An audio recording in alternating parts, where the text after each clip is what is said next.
Jadi jalan-jalanlah. Jalan-jalan itu ya tidak sekedar jalan. Maksudnya apa? Kata dia, dengan melihat karya seni di ruang-ruang raksasa dunia. Temukan keindahan di sekelilingmu. Biar kamu sadar bahwa hidup itu tidak hanya tentang itu-itu saja. Tidak hanya tentang perlombaan, kekayaan, rebutan jabatan. Dunia ini tidak sesempit itu.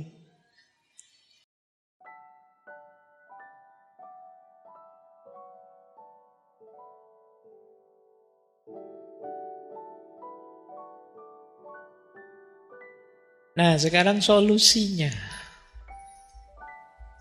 Kita mulai masuk ke gimana Pak meredakan kalau sudah terlanjur begitu.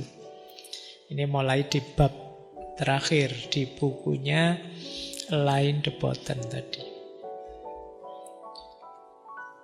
Yang pertama, filsafat solusinya ternyata. Ya, makanya lumayan kalian sudah ada di jalur yang benar berarti. Di filsafat.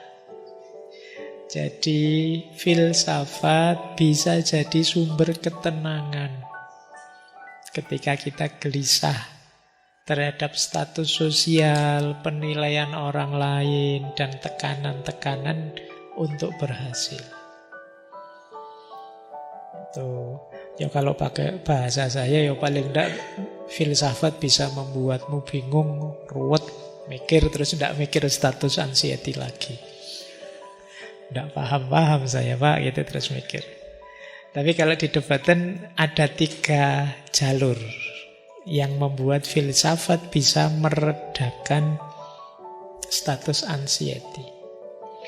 Yang pertama apa? Banyak pikiran-pikiran para filosof yang menganjurkan kita keluar dari jebakan opini publik.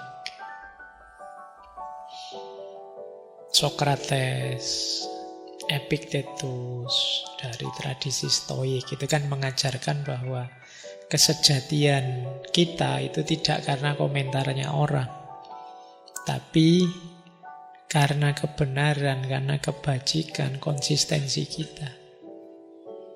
Ini banyak filosof-filosof yang mengajarkan ini. Yang jelas filsafat mengajarkan kita untuk kritis. Oh, ini penting. Kalau sekedar iri, sekedar dengki, sekedar ingin niru orang lain, apalagi terjebak komentarnya orang, apalagi hanya ikut arus saja, yang lain ke utara, yang lain ke selatan, berarti kita tidak kritis. Nah, filsafat masuk ke sisi kritis ini menawarkan obat bagi kecemasan kita. Yang kedua, di antara yang ditawarkan oleh filsafat adalah mindset, cara pandang. Filsafat menegaskan bahwa yang disebut sukses, yang disebut bahagia, yang disebut berhasil itu tidak selalu persis sama seperti yang dipersepsi oleh orang-orang di tengah masyarakat. Misalnya, Epikuros, dulu pernah kita bahas itu, yang menegaskan bahwa bahagia itu bukan karena status kok, tapi karena 3 hal. Persahabatan, hidup yang sederhana, bebas dari rasa takut. Statusnya tinggi, tapi tidak punya teman. Itu pahit. Statusnya tinggi, hidup mewah-mewahan, bingung sendiri menghabiskan uangnya, stres sendiri dengan kekayaannya, ya tidak bahagia. Statusnya tinggi, tapi tiap hari takut. Takut ketahuan orang, takut KPK ngerti, takut petugas. Itu pasti tidak bahagia. Jadi filsafat menunjukkan ini loh yang oleh masyarakat kadang dianggap standar, sebenarnya tidak. Cara pandang kita bisa diganti. Tanpa kaya, tanpa tenar pun kita bisa bahagia. Tanpa punya jabatan pun kita bisa bahagia. Besok mungkin kalian membuktikan ya. Hari-hari ini kalian yang merasa tidak banyak duit itu mungkin lebih banyak ketawanya. Dibandingkan besok sudah punya pekerjaan, sudah punya kesibukan ini itu. Mungkin ketawa saja tidak sempat. Pagi kerja, pulang sore sampai di rumah capek. Tidur, pagi balik lagi kantor tiap hari. Nah, jadi sukses tidak sukses, berhasil tidak berhasil, itu lebih banyak berhubungan dengan cara pandang. Filsafat mengajarkan kita bagaimana menata mindset, cara pandang. Yang ketiga, filsafat mengajarkan kita, menunjukkan pada kita banyak di tengah masyarakat itu nilai-nilai yang palsu. Dianggapnya baik padahal tidak. Dianggapnya ideal padahal tidak.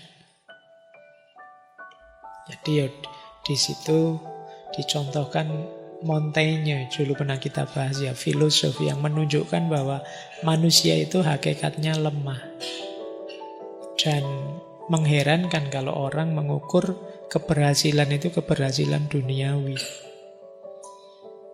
Justru manusia akan bahagia kalau bisa menaklukkan dunia, bukan tertimbun oleh dunia. Ini filsafat yang bisa masuk mengkritik seperti itu. Baik, ini ya berarti kalian paling enggak yang sudah ngaji filsafat punya jalan ya untuk mengatasi stresmu. Yo, paling tidak meskipun besok tidak kaya, tapi kamu sudah punya alasan kalau ditanya orang kenapa enggak kaya. Itu kan maunya filsafat begitu.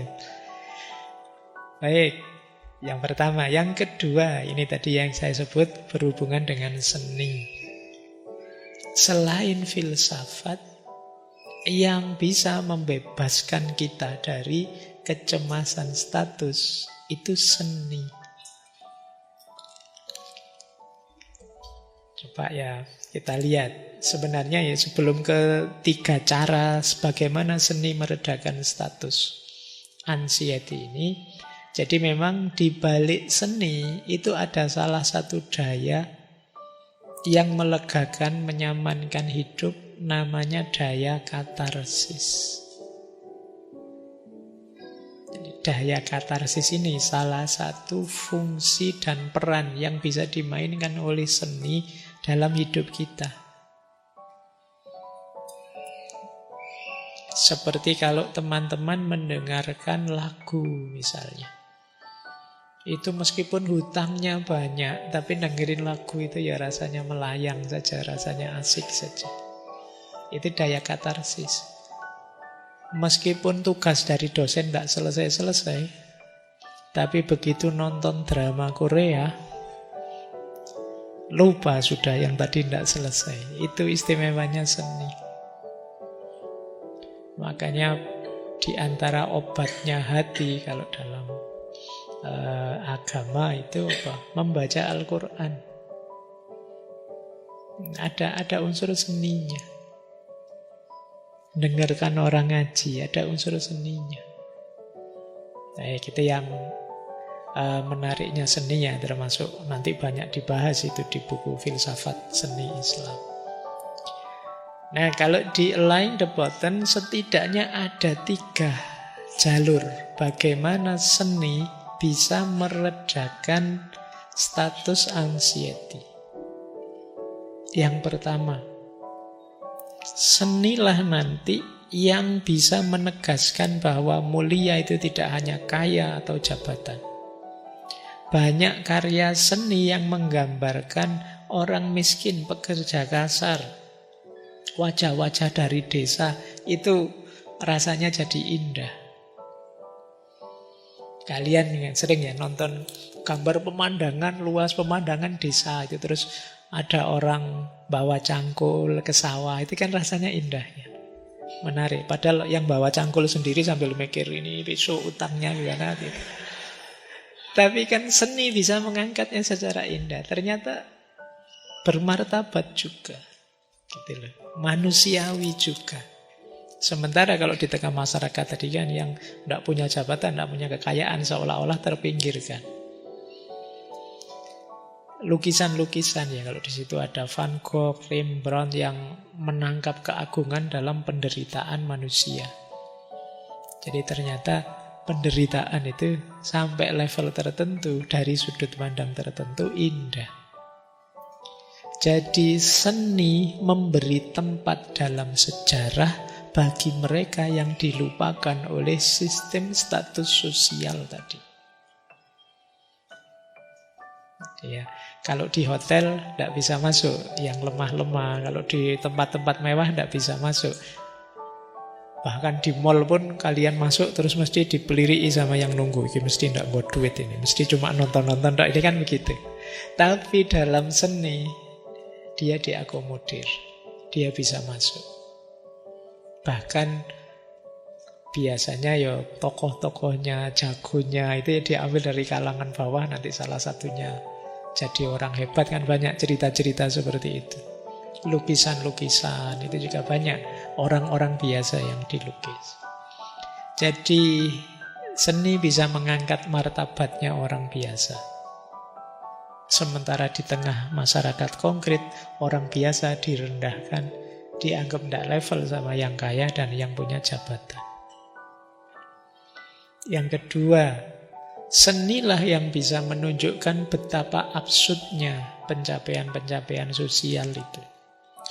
Banyak cerita-cerita sastra, teater, Shakespeare, Tolstoy yang menunjukkan bahwa status sosial itu ternyata bisa merusak, rapuh, palsu, bahkan bisa tragis.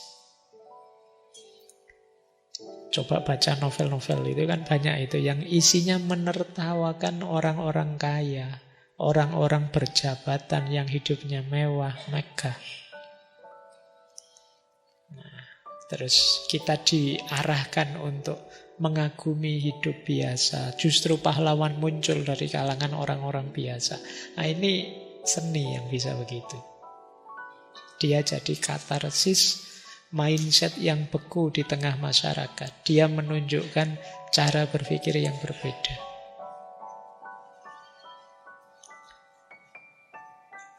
Yang ketiga, seni membantu kita untuk tidak sendirian. Secara keberadaannya seni, mungkin isinya bahkan kehadirannya itu bisa jadi teman. Kalau kita misalnya baca novel, baca puisi atau baca apa, itu bisa jadi jalan kita untuk meringankan penderitaan. Atau kalau novel-novel yang cerita-cerita orang menderita, film dan lain sebagainya, kita sadar aku tidak sendirian. Banyak orang yang seperti itu. Oh, di cerita-cerita banyak. Nah, ini meringankan kita. Memberi, kalau istilahnya ya, validasi emosional. Yang kita rasakan itu sah. Wong kita manusia. Semoga teman-teman di sini termasuk yang masih punya jalur seni untuk jadi katarsis hidupnya. Apa saja. Musik bisa, tapi kalau yang nganggap musik haram ya mungkin sastra bisa. Kalau yang nganggap banyak jalurnya seni, tidak hanya satu kok. Ya. Tapi jangan hidup tanpa variabel estetik, termasuk seni. Kenapa? Tadi saya jelaskan sekilas ya di pengantar tadi, bahwa keindahan itu sebagai nilai sering digambarkan orang sebagai penyempurna. Puncaknya nilai. Bahkan ada yang bilang termasuk nilai agama itu puncaknya estetika. Berhubungan dengan rasa. Beragama itu kan isinya tatanan, aturan untuk kita hidup di muka bumi ini. Kenapa sih hidup ini harus ditata, harus diatur? Biar kita yang hidup di dalamnya nyaman, bisa menikmati dan merasakannya. Loh, unsur nikmat, unsur rasa, unsur kenyamanan itu ranahnya adalah estetika. Orang yang sudah nyampe level estetik, dia tidak hanya bisa menjalankan agama, tapi juga bisa menikmati agama. Kita tidak hanya menjalankan sholat, tapi bisa menikmati sholat. Kapan kita bisa menikmati sholat? Kalau kita bisa menemukan indahnya sholat. Kapan kita bisa menikmati puasa? Kalau kita bisa menemukan indahnya puasa. Indah tidak hanya material ya, indah itu bisa mental, bisa spiritual. Nah, makanya semoga itu ya, paling tidak unsur seni dalam hidup kita itu penting untuk melembutkan hati. Jadi kebenaran dan kebaikan tanpa unsur keindahan, ya dia kekurangan unsur kelembutan. Jadinya keras, kasar. Nah, ketika tiga ini jadi satu, ya benar, ya baik dan indah, sampailah kita pada puncak dan keutuhan nilai. Baik, jadi ini yang dimaksud art, seni. Bahkan di Alain de Botton lebih luas cara dia memaknai seni. Kata dia begini, obat mujarab untuk mengatasi kecemasan kita akan status kita yang rendah di masyarakat adalah bepergian, touring, jalan-jalan. Baik secara harfiah maupun kiasan, kata dia. Nah, itu makanya yang saya agak ini kan sebenarnya masa liburan, kok yang ngaji banyak. Apa ndak jalan-jalan teman-teman ini? Jadi jalan-jalanlah. Jalan-jalan itu ya ndak sekedar jalan. Maksudnya apa? Kata dia, dengan melihat karya seni di ruang-ruang raksasa dunia. Temukan keindahan di sekelilingmu. Biar kamu sadar bahwa hidup itu tidak hanya tentang itu-itu saja. Tidak hanya tentang perlombaan, kekayaan, rebutan jabatan. Dunia ini tidak sesempit itu. Jadi tidak hanya tentang kerja mencari uang, mengumpulkan harta, mencari jabatan, tugas makalah, dan lain sebagainya. Masih luas dunia ini. Ada banyak ruang raksasa yang indah.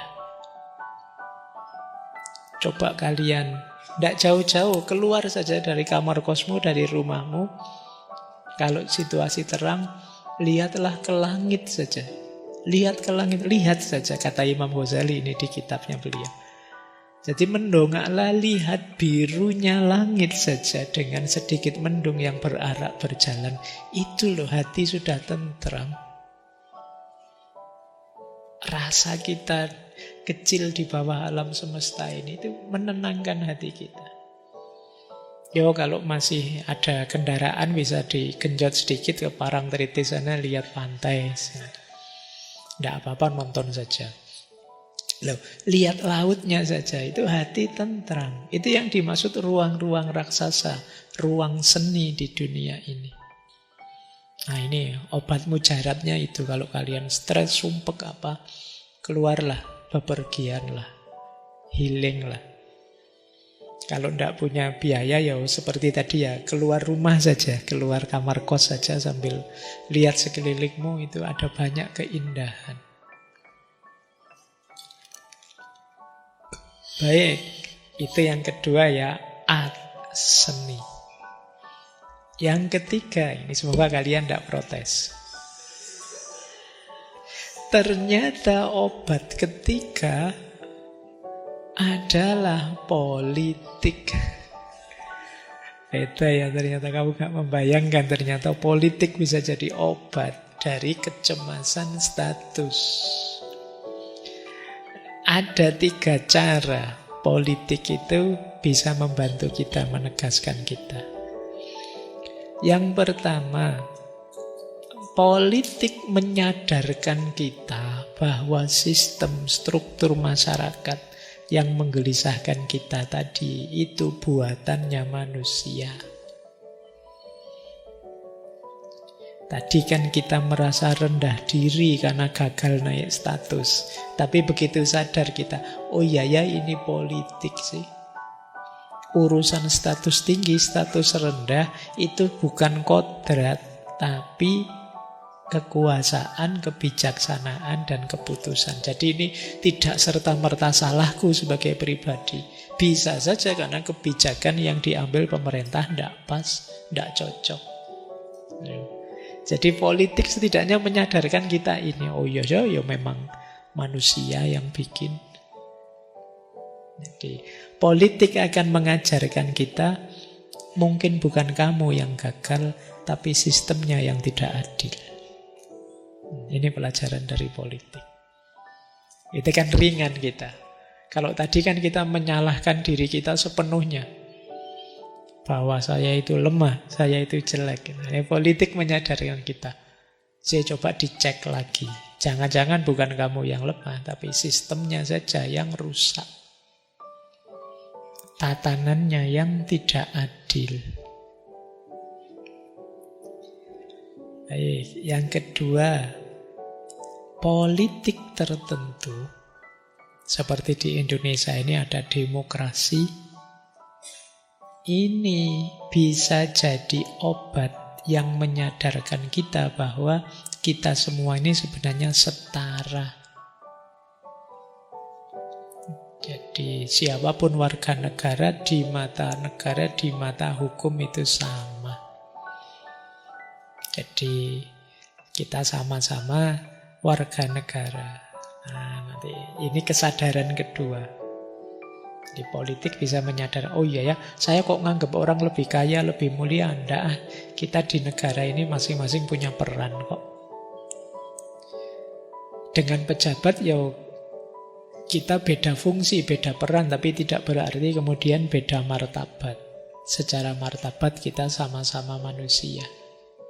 Nah, ini politik menyadarkan kita. Kemudian politik juga setelah dari kesadaran-kesadaran tadi, ketika kita merasa tidak adil kemudian ingin berjuang membebaskan diri dari ketidakadilan itu, ya jalannya lagi-lagi lewat jalur politik. Jadi politik memungkinkan kita melawan sistem status yang menindas. Tidak sekedar menyerah atau menyalahkan diri sendiri. Kalau ini memang sistem yang tidak adil, berarti tidak sepenuhnya salah saya. Sekarang saatnya berjuang untuk mengubah sistem. Nah, ini caranya jalur politik bisa meredakan kecemasan kita. Jadi ternyata saya bukan pecundang. Sekarang saya pejuang. Memperjuangkan keadilan dari sistem tadi. Baik ya, terserah nanti teman-teman lebih enak ngambil jalur mana, filsafat, seni, apa politik. Ada jalur keempat. Nah, kalau ini otomatis ya, agama. Agama pasti ada banyak ajarannya yang bisa membantu kita mengatasi kecemasan-kecemasan karena status. Yang pertama misalnya, agama mengajarkan bahwa semua manusia setara di hadapan Tuhan. Kalau di bukunya The Button ini judul babnya Christianity mungkin karena dia. Sebenarnya maksudnya agama. Alain The Button ini ngakunya dia ateis. Tapi menarik, meskipun dia tidak beragama, dia melihat banyak sekali unsur-unsur agama yang penting dalam hidup manusia. Jadi agama itu sangat kontributif. Jadi dia sendiri mendeklarasikan diri ateis, tapi dia melihat agama itu ternyata perannya besar, fungsinya banyak untuk hidup ini. Nah, kita doakan dapat hidayah ya. Biasanya begitu kalau pengajian-pengajian itu terus ditambahi itu. Jadi yang pertama dengan agama terus kita disadarkan, enggak, setiap manusia setara di hadapan Tuhan. Kalau dalam Islam ya hierarkinya bukan hierarki kaya miskin, tapi takwa dan tidak takwa. Jangan iri dengan orang yang lebih kaya, lebih berjabatan. Irilah dengan orang yang lebih takwa. Karena ya manusia itu tidak bertingkat-tingkat kecuali dari aspek ketakwaannya. Yang kedua, agama kadang-kadang membalik hierarki. Justru di beberapa ajaran disebutkan orang yang terhina, orang miskin, orang yang mustad'afun justru lebih dekat dengan Allah, lebih dekat dengan Tuhan. Ini kan kebalikannya. Jadi kita tenang kan sekarang. Aku kok tidak punya apa-apa, orang-orang kok kaya semua. Tapi tidak apa-apalah. Kalau secara agama berarti aku lebih dekat dengan Tuhan. Aku kok ditindas terus ini. Oh, menurut agama orang yang ditindas itu doanya makbul. Nah, saatnya berdoa misalnya. Nah, ini solusi yang ditawarkan oleh agama. Hierarkinya tidak yang sukses, yang kaya, tapi justru orang-orang yang dilemahkan, dizalimi, ditindas, itu disebut lebih dekat dengan Tuhan. Kemudian yang ketiga, agama juga mengajarkan pada kita bahwa hanya Tuhan yang berhak menilai manusia, bukan sesama manusia. Itu kalau disimbolkan dengan rapot, ya kita ini sesama siswa, tidak bisa saling ngisi rapotnya. Yang ngisi rapot kita Tuhan nanti. Jangan menghakimi.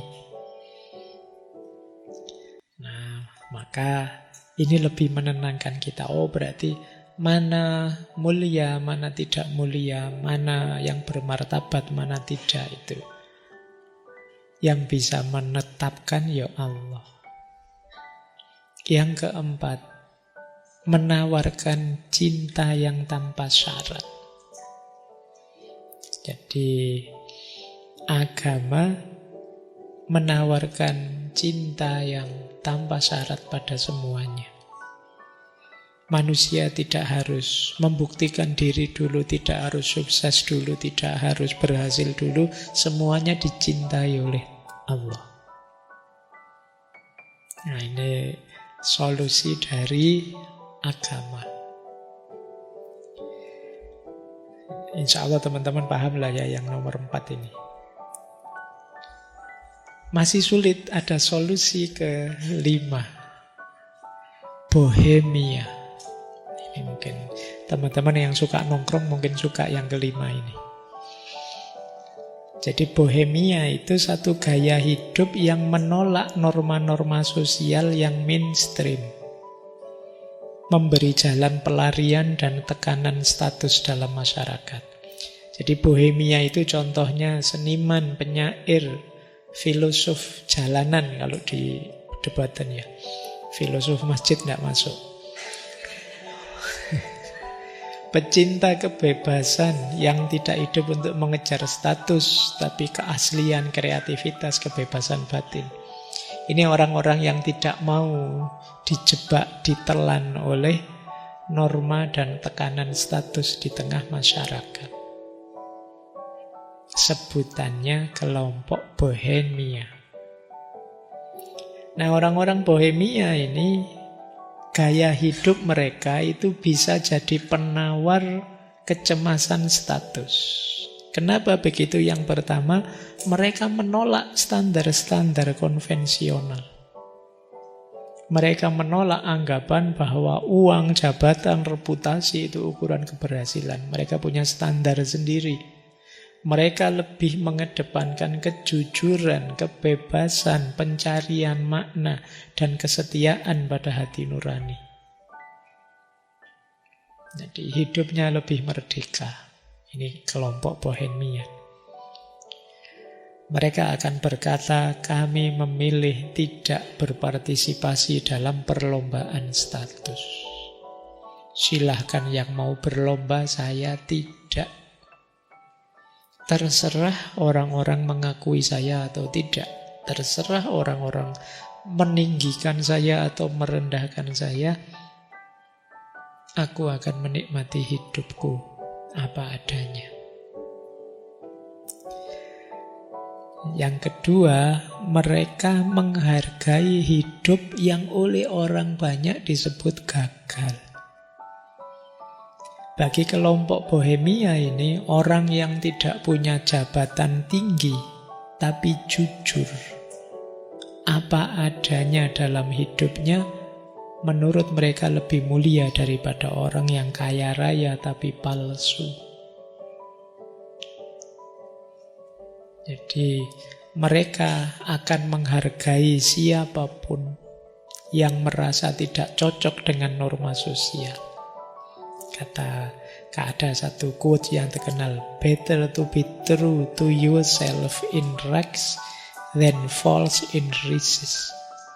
Lebih baik menjadi diri kita sendiri meskipun berbaju compang-camping daripada kaya raya tapi palsu. Palsu itu maksudnya tidak bisa jadi dirinya sendiri. Disetir oleh tren-tren, dikendalikan oleh konsumsi-konsumsi dan lain sebagainya. Tidak bisa mewujudkan keinginannya sendiri. Berarti masih palsu. Kelompok-kelompok Bohemia ini kadang-kadang menciptakan komunitas tandingan. Jadi dengan tatanan norma yang berbeda dibandingkan yang ada di tengah masyarakat. Oke, ya tadi loh, seniman, penyair, filosof jalanan, para pecinta kebebasan, dan lain sebagainya. Jadi teman-teman ada 5 tadi ya solusi. Silahkan dicari kalau ada yang sedang mengalami penyakit status anxiety ini, cari penawarnya di 5 aspek. Bohemia, agama, politik, seni atau filsafat. Ya. Filsafat kalian ngerti sedikit-sedikit, seni saya yakin semuanya juga punya seni, kegemaran dan hobinya masing-masing. Politik sampai batas tertentu ya kita makhluk politik. Agama, insya Allah yang hadir malam hari ini beragama. Dan Bohemia, saya tidak tahu kalau yang Bohemia ini ya. Mungkin banyak penyair, sastrawan, filosof-filosof yang ingin bebas, merdeka, tanpa tekanan masyarakat. Jadi ini bab terakhir kalau di buku Status Anxiety. Ada beberapa quote yang menarik, yang menurut saya sebenarnya banyak sekali kata-kata menarik di sana, di buku itu.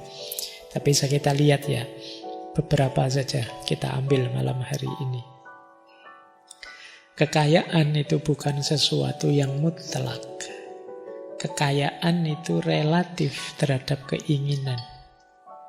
Setiap kali kita mendambakan sesuatu yang tidak mampu kita beli, kita akan semakin miskin, berapapun sumber daya yang kita miliki. Dan setiap kali kita merasa puas dengan apa yang kita miliki, kita dapat dianggap kaya. betapapun sedikitnya yang kita miliki. Ini sering disampaikan orang bahwa kaya tidak kaya itu hubungannya dengan keinginan. Uang kita cuma 10.000, tapi kita hanya ingin sebungkus nasi di angkringan yang 3.500. Kaya sudah kita, lebih uangnya. Nanti minumnya minta gratisan lah. Nah, tapi kita punya uang 1 juta. Yang kita inginkan HP yang harganya 7 juta. Miskin kita. Ya, jadi kaya atau tidak kaya itu tergantung keinginan. Berarti apa? Sekarang kalian boleh bilang saya sudah kaya Pak pulang dari ngaji ini. Caranya bukan nambah uang, tapi mengganti keinginan. Ini lanjutannya ini. Alain de Botton ini ngutip Rousseau. Ada 2 cara untuk membuat seseorang lebih kaya, kata Rousseau. Yang pertama, memberinya lebih banyak uang atau mengekang keinginannya. Nah, jadi kalau sampean tanya, Pak Faiz bisa enggak buat kita kaya? Bisa, cuma lewat jalur kedua. Kalau lewat jalur pertama saya enggak bisa. Jadi ngasih banyak uang, tapi ayo kita latihan mengekang keinginan.